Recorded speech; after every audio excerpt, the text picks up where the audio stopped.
toerana hitombon'ny moka avokoa na ny lobolobo na ny rano miandrona.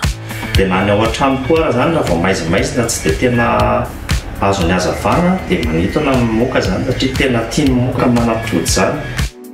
Nisy ihany ny moka taloha fa amin'izao izy tena mirongatra be araka ilay climat mihitsy misy réchauffement zany dia lasa favorable amina insecte zany lasa mirongatra izy indrindra diny tamaso eto Antananarivo agressif ny moka no sady vao may lasa somary betsaka dia na amin'ny vanim-potoana tsy tokony isy ary dia lasa nisy an'ilay moka ohatran'ny tigre reny ary ilay mpitondra otrika aretina tsipongony ary somary mararirary kokoa rehefa kakeliny izy ireny.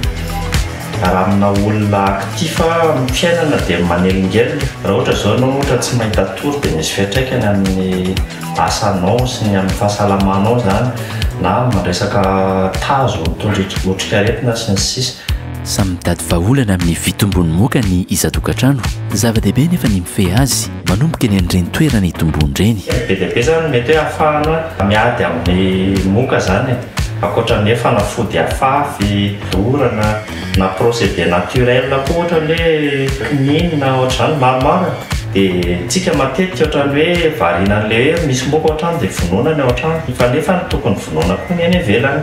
Dia mifameno zao en même temps zany tokony hoe manao procédé mamono eny ivelany sy ao an-trano ianao.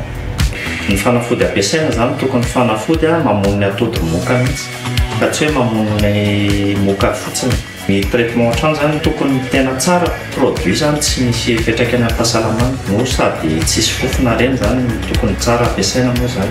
Tsara ho fantatra ihany amin'ilay tsika ohatrany hoe amin'ny fotoana misy avy ny orana dia ireny koa misy efehany zany amin'ilay sady fohy ny atody moka nefa ny maty koa ilay fanafody moka eny ivelany amin'ny tokony mihitsy zany misy fiaramientana eo amin'ny samy eo amin'ilay toerana zany. Anjaranao mandresy lahatra hoe ilaina ilay izy